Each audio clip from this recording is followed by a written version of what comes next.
ಇಂದೇ ಡೌನ್ಲೋಡ್ ಮಾಡಿ ಮತ್ತು ನಿಮ್ಮ ನೆಚ್ಚಿನ ಶೋಗಳನ್ನು ಆನಂದಿಸಿ.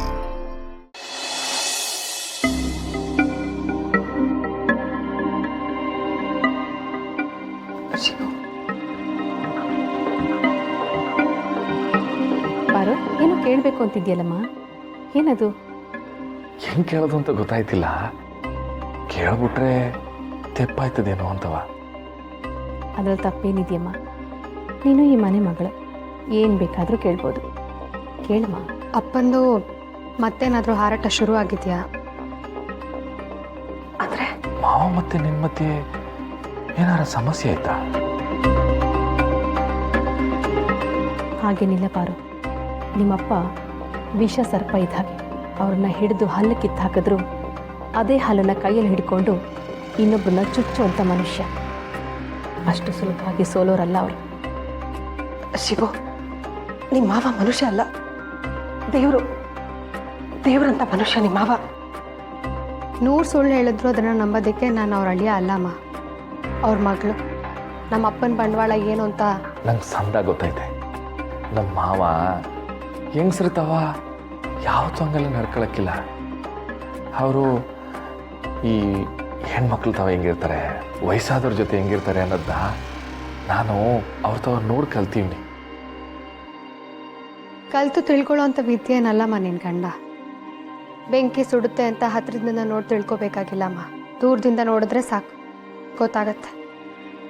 ಆದರೆ ನೀನು ನಂಗೆ ಫೋನ್ ಮಾಡಿಬಿಟ್ಟು ಶಿವು ಮಾವ ನಂಗೆ ಮುಗಿಸ್ಬಿಡ್ತಾರೆ ಅಂತ ಕೂಗಾಡ್ದಲ್ಲ, ಆವಾಗ ನಂಗೆ ಜೀವ ಓದಂಗೆ ಅನ್ಸ್ಬಿಡ್ತು. ಆಮ್ಯಾಕೆ ಮಾವ ಫೋನ್ ಇಸ್ಕೊಂಡ್ರು, ನಗಾಡ್ತಾ ಹೇಳಿದ್ರು, ಇಲ್ಲ ಇದೆಲ್ಲ ತಮಾಷೆ, ನಾವು ಆಟ ಆಡ್ತಿದ್ದೋ ಅಂತಲ್ಲ. ಆದ್ರೂ ನೀನು ಮಾವ ನಾನು ಮುಗಿಸ್ಬಿಡ್ತಾರೆ, ನಾನು ಕಾಪಾಡೋ ಅಂತ ಹೇಳ್ದಲ್ಲ, ಅದ್ರಾಗ ನಂಗೆ ತಮಾಷೆ ಕೇಳಲಿಲ್ಲ ಅತ್ತೆ. ತಿಟ್ಟವಾಗ್ಲೂ ನೋವಿಂದ ಬಂದಂಗೆ ಅನಿಸ್ತು.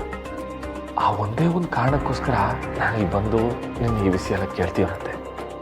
ಅಪ್ಪನ ಮೇಲೆ ಒಂದು ಕಣ್ಣು ಇಟ್ಟಿರ್ಲೇಬೇಕಮ್ಮ. ಆ ಮನುಷ್ಯ ಏನು ಬೇಕಿದ್ರು ಮಾಡ್ಬೋದು, ಯಾರನ್ನ ಬೇಕಿದ್ರು ತುಳಿಬೋದು. ಇಲ್ಲಪ್ಪ, ನೀನು ಅಂದ್ಕೊಂಡಾಗೆಲ್ಲ ಏನೂ ಇಲ್ಲ. ನಾನು ನಿಜವಾಗ್ಲೂ ತಮಾಷೆನೇ ಮಾಡಿದ್ದು. ಅತ್ತೆ, ನಾನು ಹಿಂಗೆಲ್ಲ ಇಂಥವ ಯಾವತ್ತೂ ಕೇಳ್ದವನಲ್ಲ. ನಂಗಿತ್ಲಾಗೆ ನಂಬಕ್ಕೂ ಆಯ್ತಿಲ್ಲ, ಬರೋಕ್ಕೂ ಆಯ್ತಿಲ್ಲ. ನಿಂಗೆ ಕೈ ಮುಗಿ ಕೇಳ್ಕೊತೀನಿ, ನಂತವ ತಿಟ ಏನು ಅಂತ ಹೇಳ್ಬಿಡುತ್ತೆ. ಪಾರು, ನಿಮ್ಮಪ್ಪ ಯಾವುದೋ ಹೆಂಗಸನ್ನ ಕೂಡ ಹಾಕಿದ್ದಾರೆ ಅಂತ ಹೇಳಿದ್ಯಲ್ಲ, ಈಗ ಆ ಹೆಂಗಸು ಎಲ್ಲಿದ್ದಾರೆ?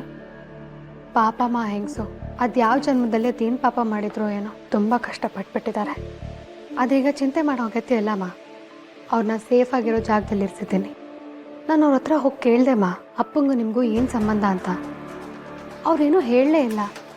ನೀನೇನೇ ಕೇಳಿದ್ರು ಸತ್ಯ ಬದಲಾಗಲ್ಲ ಶಿವು. ನಿಮ್ಮ ಮಾವನ ಮೇಲೆ ಯಾವ ಅನುಮಾನನೂ ಇಟ್ಕೊಂಬೇಡ. ನಮ್ಮಿಬ್ಬರ ಮಧ್ಯೆ ಯಾವ ಸಮಸ್ಯೆನೂ ಇಲ್ಲ. ಅಪ್ಪ, ನನಗೆ ಈಗ ಸಮಾಧಾನ ಆಯ್ತು ನೋಡು. ಮಾವ ದ್ಯಾರಂತ ಮನ್ಸ ಅಂತ ನನಗೆ ಗೊತ್ತೈತತೆ. ಆದ್ರೂ ನನ್ನ ಮನಸ್ಸಲ್ಲಿ ಒಂಚೂರು ಅನುಮಾನನೂ ಇರಬಾರ್ದು ಅನ್ನೋ ಒಂದೇ ಒಂದು ಕಾರಣಕ್ಕೋಸ್ಕರ ಇದೆಲ್ಲ ಕೇಳಬೇಕಾಗಿ ಬಂತು. ಏನೋ ಅನ್ಕೋಬೇಡತ್ತೆ, ಮಾವನ್ನ ಸಂದಾಗಿ ನೋಡ್ಕೊಳ್ಳಿ, ಅವ್ರಿಗೆ ಒಂಚೂರು ನೋವಾಗ್ದಂಗೆ ನೋಡ್ಕೊಳ್ಳಿ. ಇಡೀ ಊರಿಗೆ ನೋವು ಕೊಡೋನೆ ನಮ್ಮಪ್ಪ. ಅವ್ರಿಗೆ ಯಾವ ನೋವು ಬರುತ್ತಮ್ಮ? ಆದರೂ ಬಿಡಲ್ಲ, ಆ ಹೆಂಗಸಿಂದ ಸತ್ಯ ತಿಳ್ಕೊತೀನಿ. ಆ ಸತ್ಯ ನಮ್ಮ ಶಿವಗೆ ಗೊತ್ತಾಗ್ಲಿಲ್ಲ, ಈ ಮಾರಿಗುಡಿ ರಾಕ್ಷಸ ವೀರಭದ್ರನ್ ಸಂಹಾರ ಹಾಗೆ ಆಗುತ್ತೆ. ಪಾರು, ಅಕಸ್ಮಾತ್ ನಿಮ್ಮಪ್ಪನಿಗೆ ನೀನು ಆ ಹೆಂಗಸನ್ನ ಎಲ್ಲಿಟ್ಟಿದ್ಯಾ ಅನ್ನೋ ವಿಷಯ ಗೊತ್ತಾದರೆ? ಗೊತ್ತಾಗಕ್ಕೆ ಸಾಧ್ಯ ಇಲ್ಲಮ್ಮ, ಅಂಥ ಜಾಗದಲ್ಲಿ ಇಟ್ಟಿದ್ದೀನಿ. ಆ ಹೆಂಗಸು ನಮ್ಮಪ್ಪ ಎದುರು ಬದರಾಗಕ್ಕೆ ಸಾಧ್ಯನೇ ಇಲ್ಲ.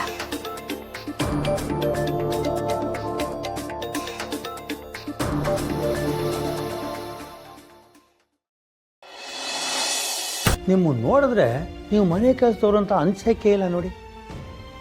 ಅಲ್ವೇನವ ರಶ್ಮವ್ವ? ಅಲ್ವಾ ಇವ್ರು ನೋಡಿದ್ರೆ ಯಾವ್ದೋ ದೊಡ್ಡ ಮನೆ ತಂದವ್ರ ತರ ತಾನೇ ಕಾಣ್ತಾರೆ. ನಾನು ಎಷ್ಟೊಂದ್ಸಲ ಅನ್ಕೊಂಡಿದೀನಿ, ಆದ್ರೆ ಏನ್ ಮಾಡಕ್ಕಾಗತ್ತೆ, ಎಲ್ಲ ಟೇಮು. ಇವತ್ತು ಇಲ್ಲಿ ಈ ತರ ಇದಾರೆ, ನಾಳೆ ಎಲ್ಲಿ ಹೆಂಗಿರ್ತಾರೆ ದಿನ ನಾನು ಎಲ್ಲಿರ್ತೀನಿ, ಹೇಗಿರ್ತೀನಿ ಅನ್ನೋದು ನನಗೆ ಚೆನ್ನಾಗಿ ಗೊತ್ತು ಅಲ್ವಾ ವೀರಭದ್ರಯ್ಯನವರೇ? ಅದನ್ನ ತೀರ್ಮಾನ ಮಾಡೋದಕ್ಕೆ ನಾವ್ಯಾರು ತಾವ್ಯಾರು? ಎಲ್ಲ ಮಾಕಾಳಮ್ಮನೇ ತೀರ್ಮಾನ ಮಾಡೋದು ಅಲ್ವಾ? ಇಷ್ಟು ವರ್ಷ ನೋಡ್ತಾನೆ ಅವಳೆ, ಇದುವರೆಗೂ ಕಣ್ಣು ಬಿಟ್ಟಿಲ್ಲ. ಒಂದಲ್ಲ ಒಂದಿನ ಕಣ್ಣು ಬಿಡ್ತಾಳೆ. ಕೋಳಿಗೆ ಜ್ವರ ಬಂದರೂ ಕೂಗೋದು ಬಿಡಲಿಲ್ವಂತೆ. ಇವಳಿಗೆ ಇಷ್ಟೆಲ್ಲ ಆದರೂ ಇನ್ನೂ ಅಹಂಕಾರ ಮುರಿದಿಲ್ಲ.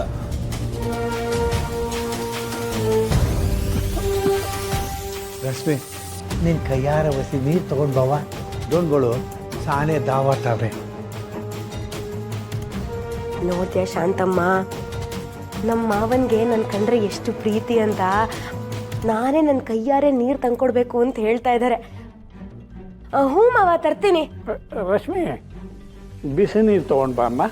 ಬಿಸಿನೀರೇ ಕುಡಿಬೇಕು ಅಂತ ನಿಮ್ಮ ಅತ್ತಿಗೆ ಪಾರ್ವತಿ ಹೇಳಿದ್ದಾಳೆ. ಹ್ಞೂ ಮಾವ, ನೀರನ್ನ ಬಿಸಿ ಮಾಡ್ಕೊಂಡೇ ತರ್ತೀನಿ, ಆಯ್ತಾ? ಶಾಂತಮ್ಮ, ಅಲ್ಲಿವರೆಗೂ ಜ್ಯೂಸ್ ಕೊಡ್ತಾ ಇರು, ಬಂದ್ಬಿಡ್ತೀನಿ.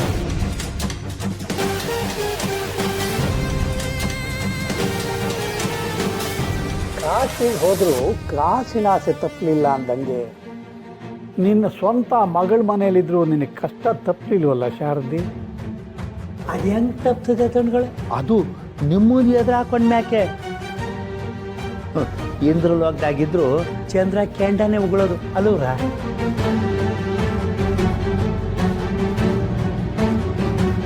ಎಲ್ಲ ಅಲ್ದಾಡಿ ಹುಡುಕಾಡಿ ಕಡೆಗೆ ಜೈಲಿನಿಂದ ಸೀದಾ ಇಲ್ಲಿಗೆ ಬಂದು ಸ್ವಂತ ಮಗಳ ಮನೆಯಲ್ಲಿ ಸಿಕ್ಕಾಕೊಂಡಿಯಲ್ಲ ಶಾರದಿ. ನೀನು ಭೂಮಿ ಒಳಗಡೆ ಅಡಗಿದ್ರೂ ಹುಡುಕಿ ತೆಗಿತಿದ್ದೆ, ಆದರೆ ಅದಕ್ಕೆ ಅವಕಾಶನೇ ಕೊಡಲಿಲ್ವಲ್ಲ ಶಾರದಿ ನೀನು. ಹೋಗ್ಲಿ ಬಿಡು, ಮಣ್ಣು ಉಳಿತು, ಗುದ್ಲಿನೂ ಉಳಿತು ಅಲ್ವಾ? ನಿನ್ನನ್ನು ಯಾವತ್ತ ಮುಗಿಸ್ಬೋದಿತ್ತು, ಯಾಕೆ ಸುಮ್ಮನಿದ್ದೆ ಗೊತ್ತಾ? ನೀನಾಗೆ ಬಂದು ನನ್ನ ಹತ್ರ ಸಾವನ್ನು ಬೇಡ್ಕೊಳ್ಳಿ ಅಂತ. ಇನ್ನೂ ಸುಮ್ಮನೆ ಇದ್ದರೆ ನನಗೆ ಅಪಾಯ ತಪ್ಪಿದ್ದಲ್ಲ. ನಿನ್ನ ಸಾವು ನನ್ನ ಕೈಯಿಂದಲೇ ಮುಗಿಸೇ ಹೋಗೋದು. ನಿನ್ನ